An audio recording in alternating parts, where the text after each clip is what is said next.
Yeah, it makes me immensely happy. So let's just work with it.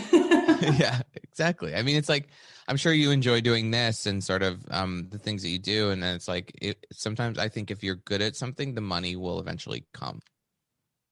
Oh, yeah, I'm a sole believer in that.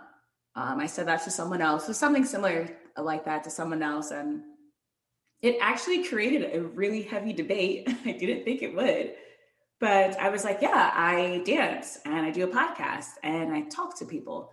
And they're like, well, that's not going to make enough money. I'm like, no, but it will.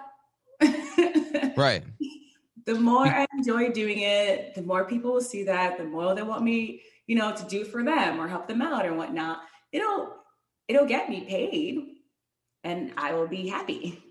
well, and that's the other thing. It's like, I think people, they say that because maybe they have never gone after their dreams and they've never been satisfied at their job. And so they can't possibly think that you could make a life out of doing something you love because they couldn't, or they're fearful. And like, I think life is risk tolerance. There's a lot of people in life who are just rule followers. They just sort of like go by the rules of what society tells them to do. They don't ask questions. They don't push through their comfort zone. They just sort of follow the rules. And the biggest regret of the dying when they interview people in palliative care is, I never did what I was supposed to do. I never found my purpose. I never focused on that. I just grabbed a 9 to 5 job, or I lived for other people. And to me, that's such a terrifying thought, is to be at the end of your life and look back on it and say, God, I wasted it. And so that's something I won't do. I just refuse to at this point. I'm right with you. Woohoo. Not gonna waste this life.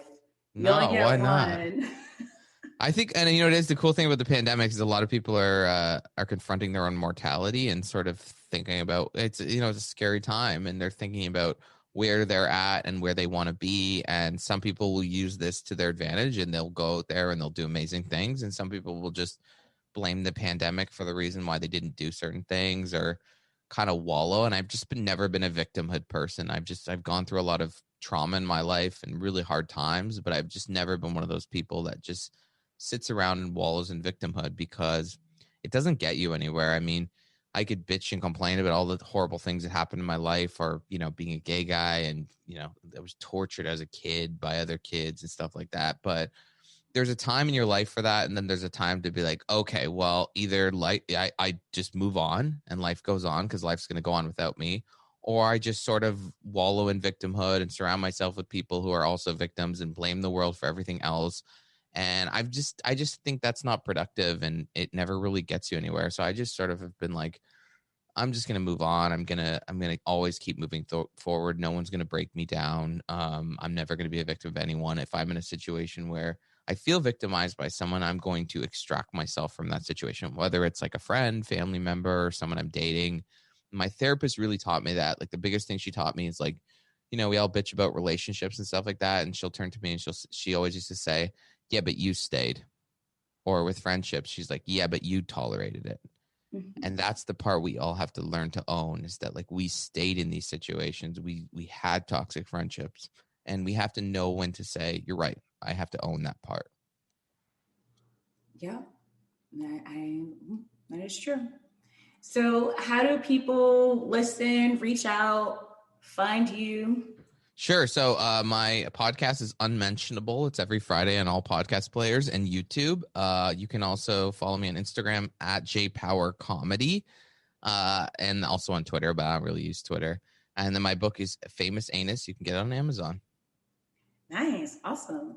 Well, thanks, Jordan. Thanks for coming on and chatting with me and telling me a little bit about you and telling all my listeners. Yeah, thank you so much. I had a great time. Okay, so I had never heard of the book Famous Anus until talking with Jordan. And it's definitely going to be one that I put in my Amazon cart, get it, and I'll put it in my suitcase, my carry-on. Because once I can start traveling again, you guys know I'm going to. And why not have a book? Why not have a book that I can read? Because he said it's a great laugh while you're on vacation. I hope you guys enjoyed listening. I had fun talking to Jordan. He's a cool dude. Him and I should be best friends. You guys know I like making friends. Jordan, you and I gotta be best friends. I'm your host, Rockshana. Today's guest was Jordan Power. Be sure to tune in each week for a new episode. And remember, everything and anything goes. The sky is the limit. Music for the Things That Nature podcast